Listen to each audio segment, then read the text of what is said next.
बहुत दिनों से बात चल रही थी कि फिलॉसफी के बारे में कुछ बात हो। काफी सोचने के बाद कई बार तो लगा कि पता नहीं ठीक रहेगा या नहीं।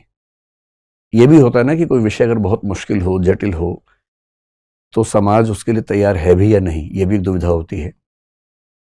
और फिर सोचा कि एक प्रयोग करके देखते हैं। और मेरा ख्याल है कि आज की 1-2 घंटे की चर्चा के बाद या तो आपका इंटरेस्ट बहुत बढ़ जाएगा या हमेशा के लिए खत्म हो जाएगा। पर कुछ ना कुछ हो जाएगा आज की क्लास के बाद, क्लास क्या चर्चा के बाद। तो फिलॉसफी क्या चीज है, इसको समझने के लिए मैं एक बहुत सुंदर कविता से बात शुरू करता हूं। आधुनिक हिंदी साहित्य में कवि हुए सर्वेश्वर दयाल सक्सेना, शायद अपने नाम सुना हो उनका, बड़े प्रसिद्ध कवि थे, मेरे सबसे प्रिय कवियों में से एक है।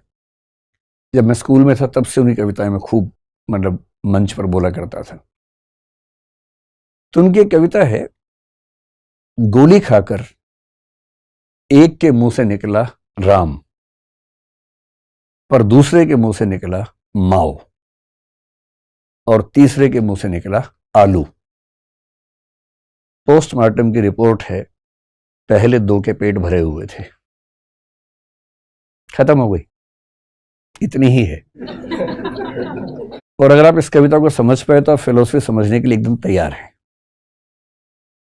इस कविता का भाव यह है कि आप चाहे राम यानी कि धर्म के समर्थक हों, चाहे आप माओ यानी कि वामपंथ मार्क्सवाद के समर्थक हों, किसी भी विचारधारा, किसी भी दर्शन का समर्थक या विरोधी होने की पहली शर्त है कि पेट भरा होना चाहिए। पेट भरा है तो दिमाग में विचार आएंगे, पेट खाली है तो सपना भी रोटी का आता है। भरे पेट हर चीज होती है। कुछ लोग कहते हैं कि फिलॉसफी भरे पेट लोगों का दर्शन है, जिनका पेट भर गया है, फुर्सत में उनका क्या है, शौक है। हो सकता है सही बात हो।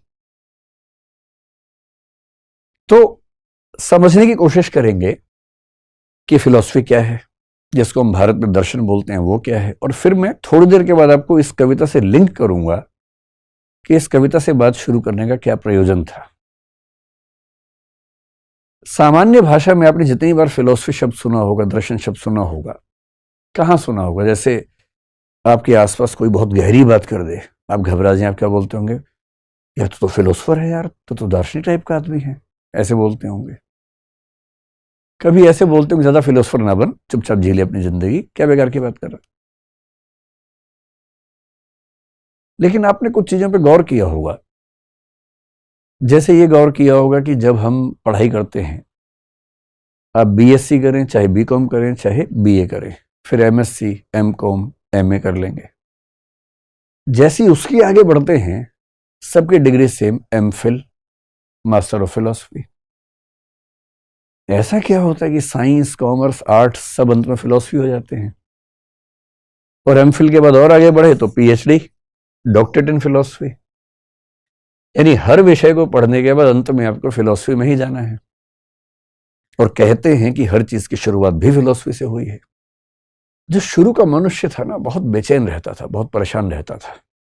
मैं समझाऊंगा आपको कि वो इतिहास का कौन सा प्रसंग है जहां पर ऐसा हुआ। आप सोचिए, आज तो हम लोग बहुत अच्छी जिंदगी जीते हैं। आज तो हमारी मूल चिंता क्या है कि सोशल मीडिया पर मेरी पोस्ट पर लाइक आए कि नहीं आए। ये चिंता हमारी मूल चिंता है आजकल। उस जमाने की मूल चिंता ये थी कि आप पेड़ पे रहते हैं, अचानक तेज बरसात आ गई, ओले पड़ रहे हैं, आप समझ नहीं पा रहे कि हो क्या रहा है। अचानक बाढ़ आ गई, क्यों आ गई? बरसात क्यों आ रही है? बहुत तेज आंधी तूफान क्यों आ गया? नींद क्यों आती है? उठते क्यों है? सूर्य कहां से आता है? चंद्रमा कहां से आता है? किसी को कुछ नहीं पता था। जिज्ञासा से भरे हुए लोग थे। सब लोग रोज सोते हैं, उठते हैं, एक दिन एक उठा ही नहीं। बदबू आने लगी थोड़ी देर के बाद, लोग उठा उठा के परेशान हैं। बाद में समझ में आया कि अच्छा भी शायद नहीं ही उठेगा, मर गया है। फिर एक दिन सपने में वो आदमी आ गया, अब वो परेशान की तो मर गया था, फिर आ गया सपने के अंदर। ये क्या चल रहा है? किसी ने बुरा किया, अचानक उसके ऊपर एक पत्थर गिर गया, तो लोगों ने कहा अच्छा, बुरे कर्म का बुरा फल होता है। बहुत सारे ऐसा विश्लेषण, कल्पनाएं करते करते लोगों ने सोच सोच के बहुत सारी चीजें गढ़ी, जिनको हम सामान्य भाषा में फिलॉसफी या दर्शन कह देते हैं।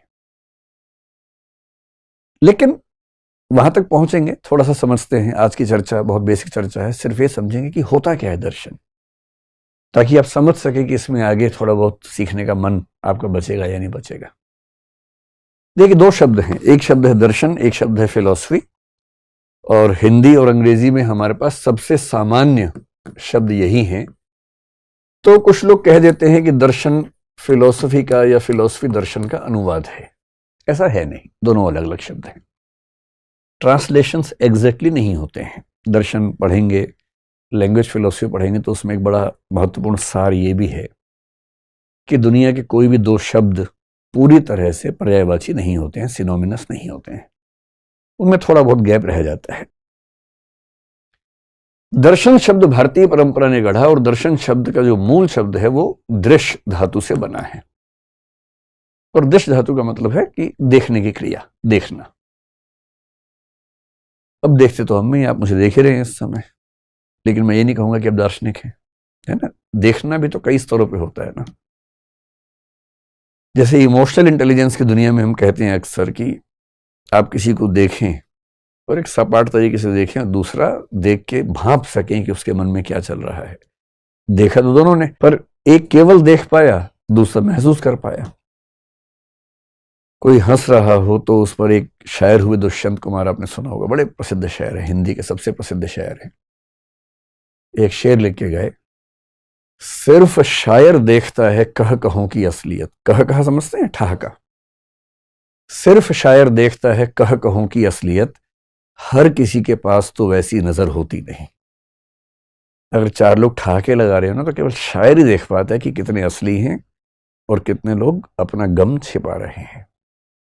तुम इतना जो मुस्कुरा रहे हो, क्या गम है जिसको छिपा रहे हो। एक तो ये दर्शन है कि आप वो देख पाए जो बाकी लोग नहीं देख पाए। पर ये जो दर्शन है ना, इमोशंस को देख पाना, ये इमोशनल इंटेलिजेंस कहलाता है। हम उसकी बात आज नहीं कर रहे हैं। हम बात कर रहे हैं कि संसार के बारे में और तमाम चीजों के बारे में। कुछ ऐसा देख पाना जो सामान्य नजर से दिखाई नहीं पड़ता। और इसलिए आपने एक शब्द शायद कभी सुना होगा। एक तो आपने सुना है कि हमारे पास आंखें हैं, आंखों के लिए संस्कृत में एक शब्द चलता है चक्षु। सुना है आपने चक्षु शब्द? आपने एक शब्द और सुना होगा, और वो शब्द है ज्ञान चक्षु। और कई बार लोग बोलते हैं कि आज मेरे ज्ञान चक्षु खुल गए। बहुत मुहावरा है, आम भाषा में चलता है। ज्ञान चक्षु बोलते हैं, कहीं कहीं प्रज्ञा चक्षु बोलते हैं। प्रज्ञा बुद्धि का सर्वोच्च स्तर माना जाता है फिलॉसफी में। कहीं कहीं एक शब्द चलता है दिव्य चक्षु, कि आज दिव्य चक्षु खुल गए, यानी कि अब मैं कुछ ऐसा देख पा रहा हूं जो पहले दिखता नहीं था। ऐसा होता है, जब तक हम गहराई में उतरते नहीं, हमको लगता कोई गहराई है ही नहीं दुनिया में। उतरने के बाद ही समझ में आता है।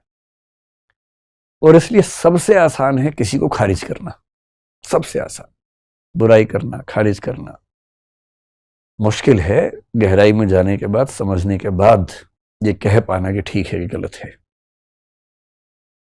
तो भारत में दर्शन का मतलब है प्रज्ञा चक्षु, ज्ञान चक्षु के स्तर पर जाकर इस दुनिया को, जीवन को, जीवन के रहस्यों को समझने की स्थिति में आना। मोटा मोटा मतलब मैं आपको समझाता हूं इसका क्या होता है। जब हम दर्शन पढ़ेंगे तो मैं कुछ और गहराई में जाएंगे, हालांकि उतनी गहराई में कभी नहीं जाएंगे जितना एमए की डिग्री में होती है, यूपीएससी के एग्जाम में होती है। हम केवल उतना समझेंगे फिलॉसफी जितना एक आम आदमी को समझ में आए और उसको अपनी जिंदगी को बेहतर बनाने का मौका मिले। इस चैनल का मूल उद्देश्य जो मैंने आपको बताया था वो यही है कि चर्चाओं का स्तर बेहतर हो समाज में। तो दर्शन की बात क्यों बाबाओं से ही सुननी है हमेशा? भाई आप खुद सुन लीजिए, खुद बाबा बन जाइए, उसमें क्या दिक्कत है? अपना अपना अपने अपने हिस्से के बाबा हम सब बन सकते हैं, क्यों किसी और से सीखेंगे? खुद सीखेंगे।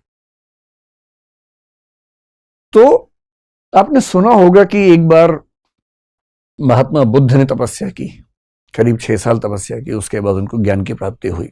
इतिहास में पढ़ाई होगा। वो कैसा ज्ञान था?